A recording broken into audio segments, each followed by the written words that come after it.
तर बघा इथं प्रॉब्लेम दिलेला आहे, differentiate with respect to x y equals to under root of x plus 1 upon x bracket square. तर बघा इथं ब्रॅकेट स्क्वेअर दिलेलं आहे, y equals to under root of x plus 1 upon x bracket square दिलेला आहे. ठीक आहे, आता काय आहे की तुम्हाला इथं स्क्वेअर दिलेलं आहे, ए प्लस बी ब्रॅकेट स्क्वेअर या फॉर्ममध्ये दिलेलं आहे फंक्शन. मग तुम्हाला आधी काय करावं लागेल, त्याला कन्वर्ट करावं लागेल. मग इथं यूज करायचा ए प्लस बी ब्रॅकेट स्क्वेअर. ए प्लस बी ब्रॅकेट स्क्वेअरचा फॉर्म्युला काय आहे, ए स्क्वेअर प्लस 2ab प्लस बी स्क्वेअर. मग या फॉर्म्युल्यानुसार याचं एक्सपान्शन करायचं. वाय इक्वल्स टू, आता ए स्क्वेअर, ए म्हणजे काय अंडर रूट एक्स, ए म्हणजे काय अंडर रूट एक्स आहे, आणि बी म्हणजे काय 1 अपॉन एक्स आहे. ठीक आहे, मग ए स्क्वेअर म्हणजे इथे येणार आहे x plus 2 into under root x into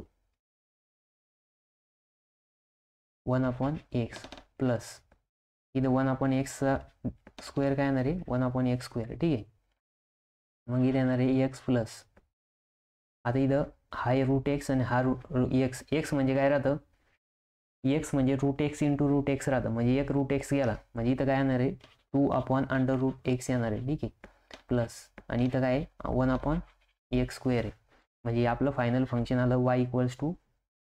मग बघा याला डिफरन्शिएट करायचं, डिफरन्शिएट विथ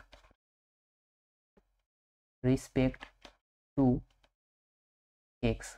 मग इथं काय होणार, dy by dx is equals to dy dx of ब्रॅकेटमध्ये येणार आहे x plus 2 upon under root x plus 1 upon x square.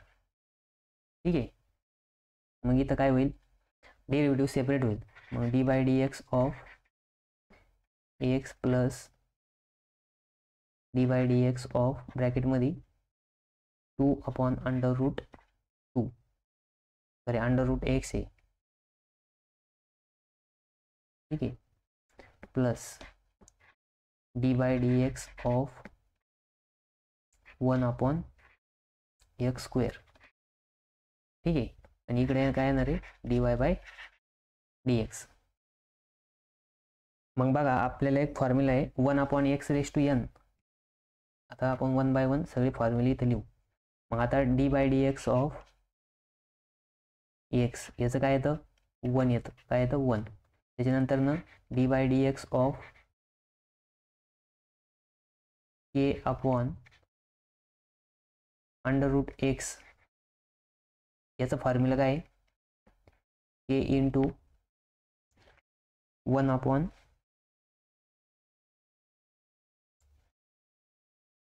एक minute 1 upon under root x याचा फॉर्म्युला आहे का,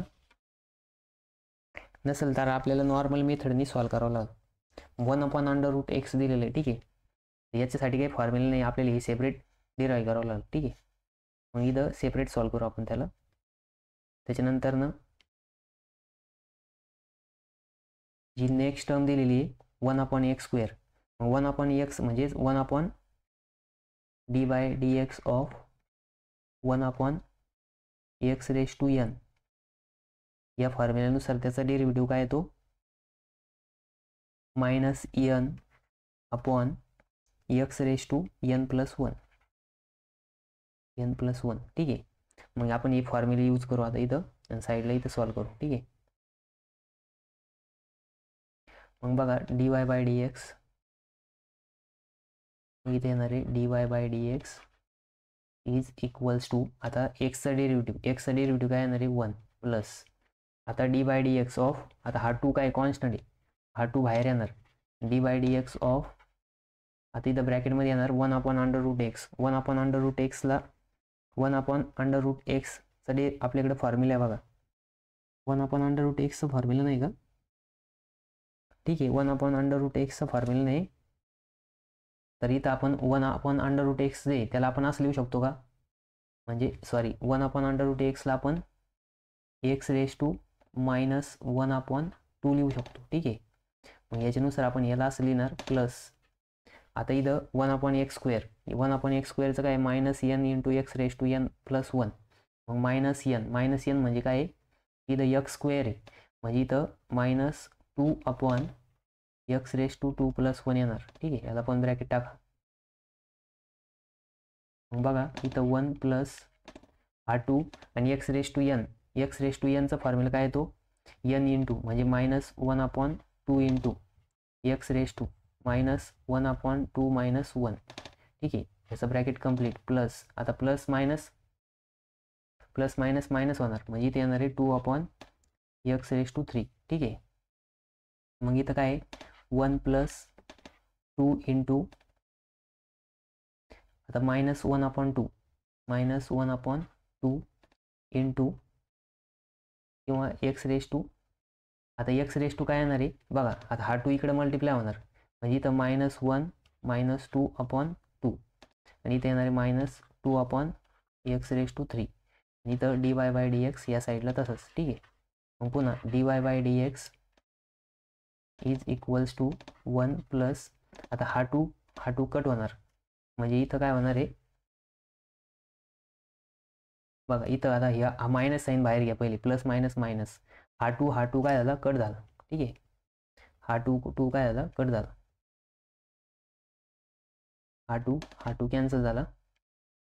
मग रिमेनिंग काय राहिलं बघा 1. आता x⁻² -1 -2 आणि -2 काय होणार -3 होणार. काय होणार x⁻³ -3/2. ठीक आहे, -3/2 मायनस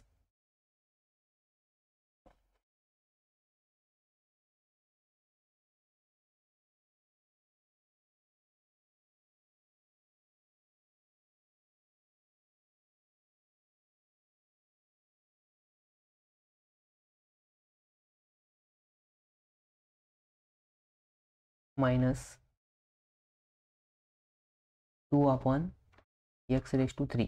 ठीक आहे, मग इथं आपण याला लिहू शकतो 1 - 1/x⁻3/2 -2/x⁻3. ठीक आहे, आणि dy/dx हे काय त्याचं फायनल आन्सर आहे. बघा.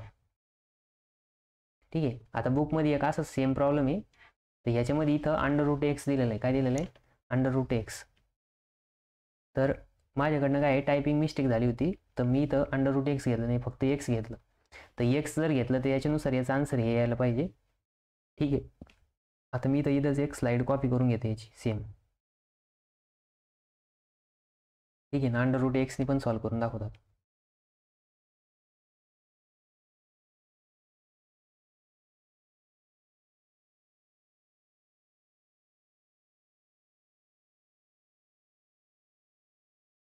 ठीक आहे, मी एकदा त्याने पण सॉल्व्ह करतो.